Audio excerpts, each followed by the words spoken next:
The average McDonald's customer spends exactly 11 minutes inside before leaving.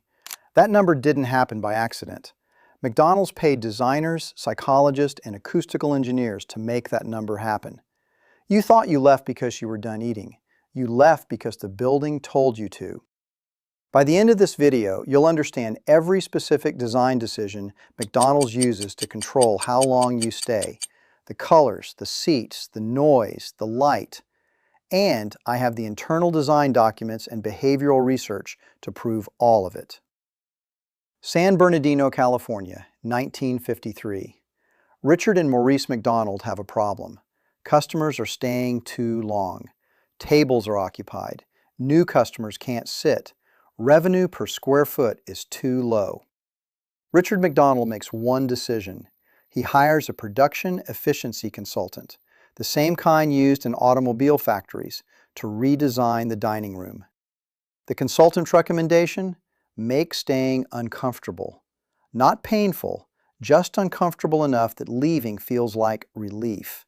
Hard seats, bright lights, no soft surfaces to absorb sound, no design element that signals rest here.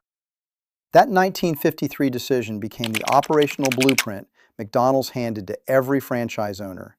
It is still in use today. In over 40,000 locations worldwide, including the one nearest to you. You felt it, you just didn't have a name for it. McDonald's seats are intentionally hard and slightly forward tilted. There is no lumbar support. Your body starts signaling discomfort at around 10 minutes. The lighting is set between 1,000 and 2,000 lux. That is the same brightness level used in office environments designed to prevent drowsiness.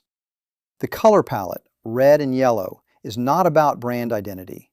Red increases heart rate and creates mild urgency. Yellow triggers appetite and mild anxiety.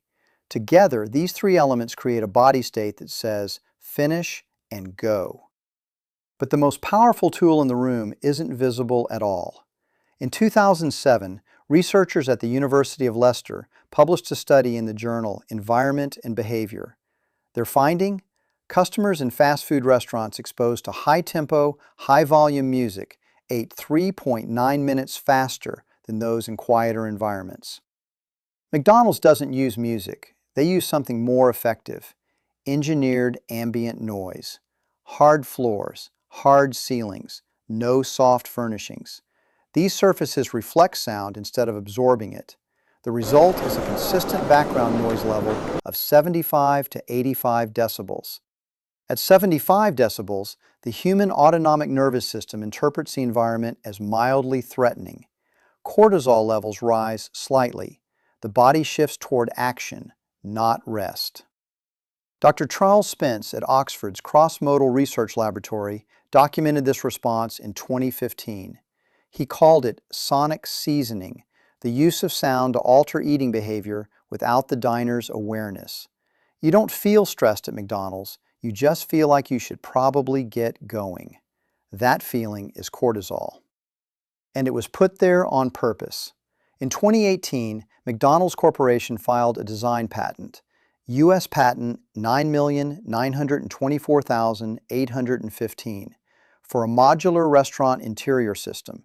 The patent documentation explicitly describes seating angle, surface hardness, and lighting levels as variables optimized for dining duration management.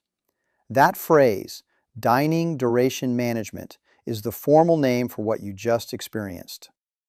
The same framework appears in two other American environments you enter regularly. First, airport terminals.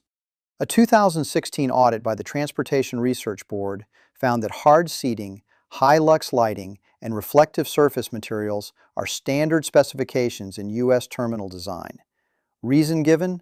Passenger flow optimization. Second, hospital cafeterias. The 2019 edition of the American Institute of Architects Guidelines for Design and Construction of Hospitals recommends seating that discourages extended stays in staff dining areas, specifically to reduce shift overlap congestion. Discomfort as a management tool. 3 institutions, 1 blueprint. These 3 institutions don't share architects, but they share a methodology. In the 1960s, the field of environmental psychology was formalized at the City University of New York by researcher Robert Sommer. His 1969 book, Personal Space, gave institutions a scientific language for manipulating human behavior through physical design. By the 1980s, firms like IDEO and Gensler were applying Sommer's framework to commercial and public spaces at scale. Today, the same consulting firms that redesign McDonald's interiors also hold contracts with the FAA, major hospital networks, and retail chains.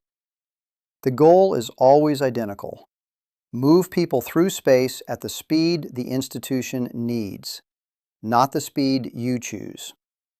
McDonald's didn't make you eat fast, they made the room eat fast. You were just sitting in it. And there's another room you walk into every week, one that uses the same hard surfaces, the same light levels, the same cortisol trigger, but for a completely different reason. That one's next.